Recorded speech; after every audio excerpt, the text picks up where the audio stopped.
He didn't put on his first pair of gloves until he was 19.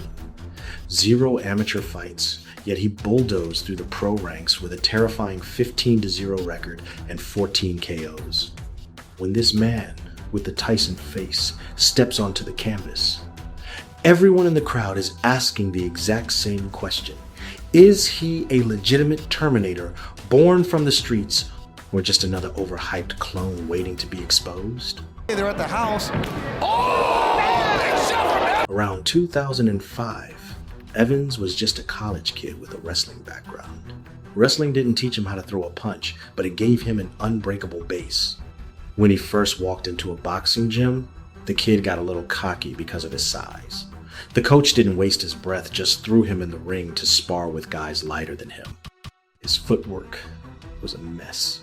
His defense was full of holes. Opponents' jabs landed flush on his face, and he couldn't even see where the punches were coming from. He was completely broken that day, literally dropping to his knees on the canvas in tears. Walking out of the gym, his only thought was, "This sport isn't for me." But the very next day, he pushed those doors open again.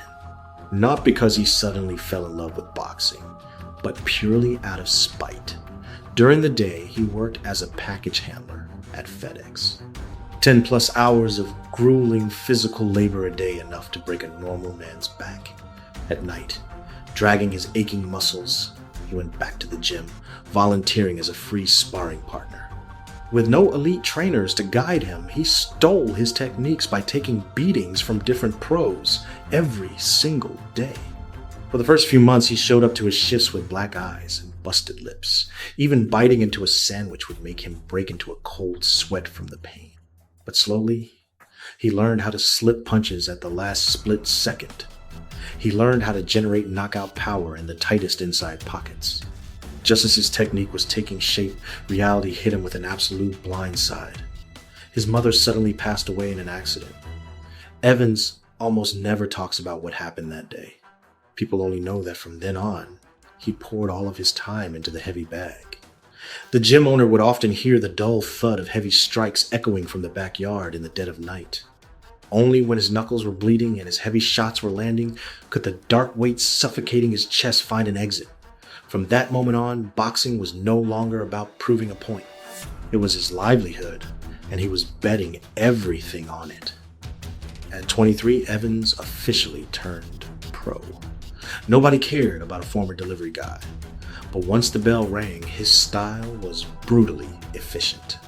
Early in his career, he fought a Mexican fighter renowned for his iron chin. For 2 rounds, Evans landed dozens of flush shots to the head, turning his gloves red, but the guy just wouldn't go down. He even started taunting. Back in the corner, his coach gave him one cold instruction: go to the body. In the 3rd round, Evans completely abandoned headhunting. Like a precise lumberjack, every punch carried the full twisting weight of his body, digging violently into the man's stomach and liver. 2 minutes later, that supposedly unknockoutable Mexican tough guy was crumpled in the corner in absolute agony, lacking the strength to even stand up.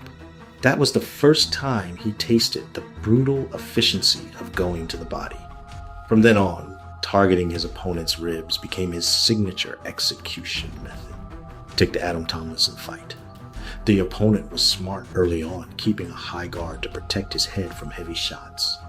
Evans was in no rush to go upstairs.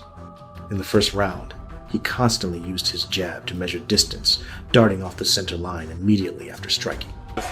He can slip, In the second round, he suddenly dropped his level, shifted all his weight onto his left foot, and dug a devastating left hook straight into his opponent's right ribs. In boxing, they call it a liver shot. It completely shuts down the nervous system and instantly turns a man's legs to jelly. Tomlinson took a knee on the spot.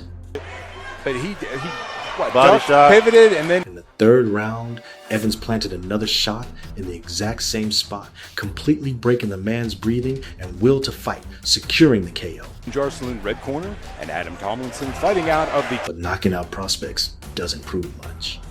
Against Clay Burns, a 30-fight veteran, Evans fought a completely different fight. Burns was an old fox who specialized in dirty fringe tactics, clinching and pulling down on the neck, designed to drag young fighters into an exhausting, draining brawl. Facing this tough veteran, Evans didn't headhunt for a KO. When Burns tried to close the distance, Evans rapidly darted backward. When Burns tried to stall, Evans tripled his punch output, using his superior conditioning and a barrage of straight punches to strictly dictate the pace. For 6 full rounds, he didn't give his opponent a single chance to foul or clinch, cruising to a flawless 60-54 decision. Very bright future in professional boxing. He looks the part. That fight was actually scarier than a KO, because it proved he wasn't just a brainless brawler swinging wild hooks. A true elite killer doesn't just know how to swing the blade, he knows exactly when to sheath it. In May 2026, Evans faced his ultimate test, Vilaga, a highly technical former Olympian. Before the fight, many thought Evans' street style would be completely exposed by the classically trained boxer. Vilaga's lead hand was lightning fast, his footwork agile. And I think with him, with the layoff, and now that looks like he's... The first round was almost a one-sided jab clinic. He kept peppering Evans' face, refusing to give him any room to get inside. But Evans showed the terrifying patience of a cold-blooded animal. He walked right through the fire, constantly using his footwork to cut off Vilaga's escape routes, compressing the ring to the absolute limit. At 2:10 of the second round, Vilaga tried to intercept with a right cross. Evans slipped it instantly, used the momentum of his twisting body, and unleashed a massive left hook that landed flush on the chin. They're at the house. Vilaga's lights went out instantly, his legs gave out, and he collapsed to the canvas paralyzed. Riding a 15-0 record, he secured a massive promotional contract. Just as the media was getting ready to build his hype train, the California State Athletic Commission issued a sudden cold ban, suspending him until November of this year. No press conferences, no public drug test reports. The official reason is still kept completely under wraps. A 6-month void sitting right across the rising arc of his prime. That man who cried in the gym at 19, hauled boxes by day and took beatings by night, and almost never speaks of his late mother, is currently sitting in the shadows, far from the spotlight,